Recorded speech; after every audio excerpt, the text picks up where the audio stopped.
Hello, everyone, and welcome to Whispering Wind Psychic Cowgirl. My name is Reverend Melissa Kennedy, and I am here doing an energy report for October 29th, 2022. And before I start, I just want to say, has anyone else been having some strange time anomalies, messing up the days, the hours, the year even? It's been kind of crazy here on the planet. And so I've pulled some cards today to kind of get some clarity as today's energy.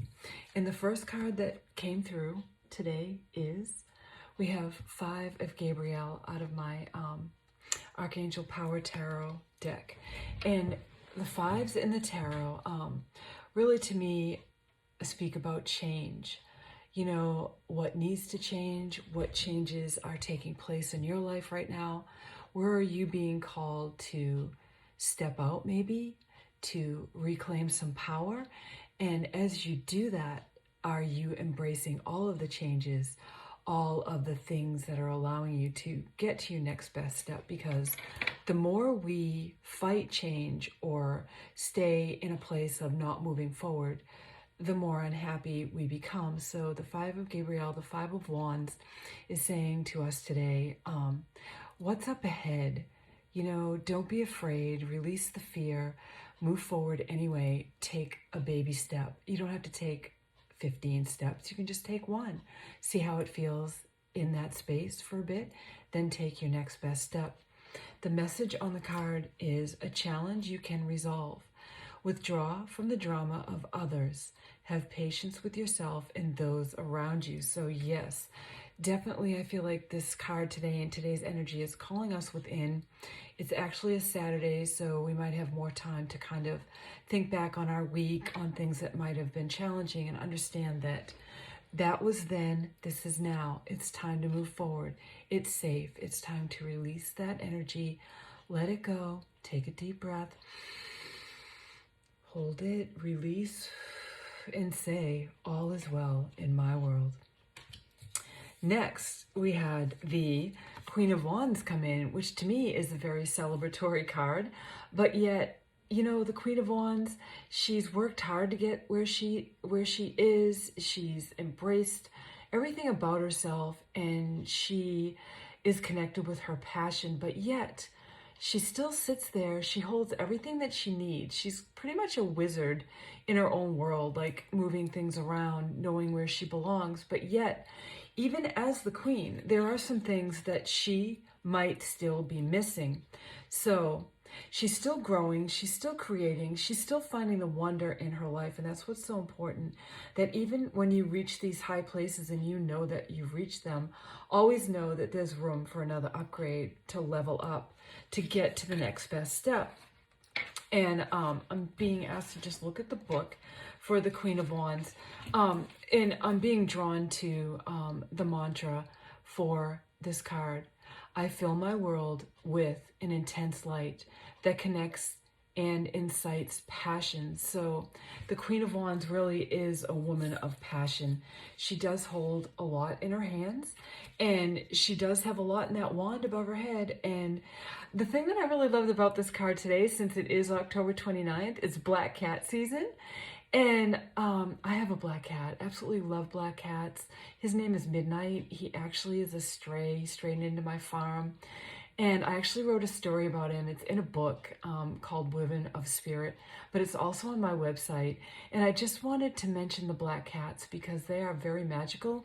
And in the past, they were labeled as, you know, being with witches or witchcraft, or perhaps maybe bringing bad luck. But you will never get a more magical cat than a black cat. So if you have room in your life to adopt a cat, don't overlook the black cats. They are so amazing.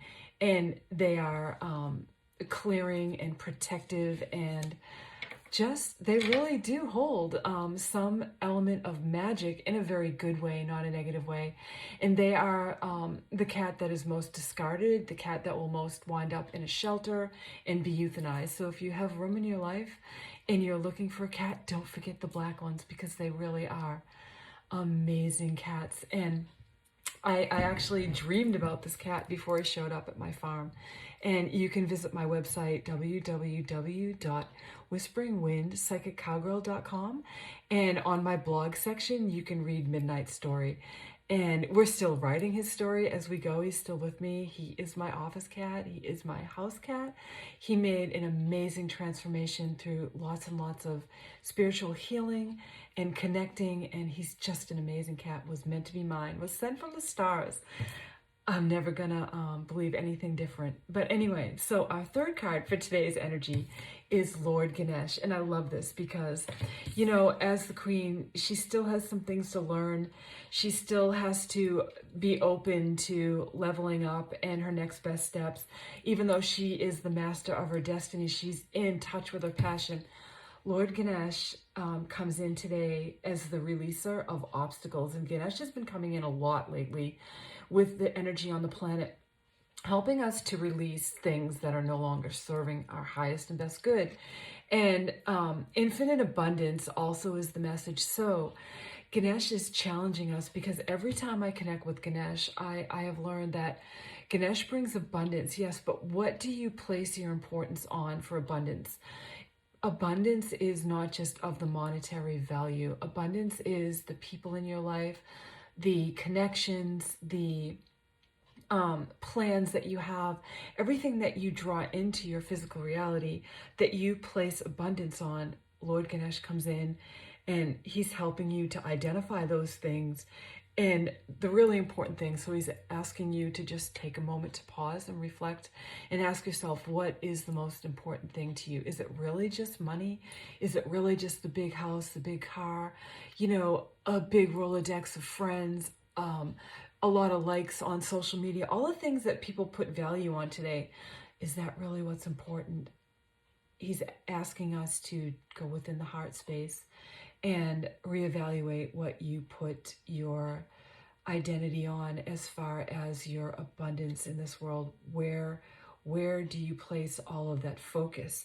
And the message on the card says, obstacles are being removed. Spiritual support and connections are increasing. And more on the planet right now, we know that spiritual things, spiritual awakenings are happening in such a big way right now. And Lord Ganesh was one of the first big beings, I call them, that I connected with in meditation way back in the early 2000s when I was just opening up spiritually, and Ganesh came into my meditation and I was really surprised. I was like, what? Are you kidding me? He's real, and he has such a great personality, and I can see why he connected with me because I'm kind of a jokester. I like to laugh a lot and find humor even in the times of darkness or despair or anything like that. Humor has always been my saving grace. So Lord Ganesh came in, and I always hear his energy comes in and he brings in the bells. The sound of bells always come in, and I've always loved bells, and it makes a lot of sense. Ganesh was with me all along. It just took me that time to connect in meditation for him to come and be with me and for me to get acquainted with him and work with him. So I hope that if you have not taken the time to connect with Ganesh, that you will do that. And we should never deny ourselves from any spiritual support that we receive. It doesn't matter. All of the beings of light are here working with humanity right now. So whoever comes to you in meditation, know that particular big being, I call them a higher being of light, was meant for you. And the connection is real. Just as real as our connections with the people that we love, the people in our lives in this physical reality right now. So with that being said, that's my read with the cards for today. And the energy on the planet, to me, is about deep diving on the inner. More and more every day, you'll hear me talking about that. It's about the inner journey and how it brings you and connects you to everything that happens in your outer journey, because everything that we learn and experience on this earthly journey, those are the things we take with us into the next reality, the next consciousness. Wherever we go when we leave these earthly bodies, we take all of that wisdom, all of that abundance with us. That is the abundance of the soul, of the spirit, of the heart. Those are the things that can never be taken away, ever. They go with you through each incarnation. Everywhere that you go, where you decide to bring yourself in any reality, everything that you learn when you go back to where we came from, you get to keep. That is your abundance. So always remember that. And Lord Ganesh will bring you on that journey of finding yourself. And also Buddha. If you haven't discovered Buddha, Buddha will also help you with that. And I will be doing more videos and be talking about my experiences with Buddha and all of that. So thank you for watching. And I try to keep these short, and I see I've done really well, and I really took my time and thought about it today, and I'm quite proud of myself. So it'll be 11 minutes probably just about when I end this. Take care, like and share, and look forward to more great content. Goodbye now. Reverend Melissa Kennedy signing off.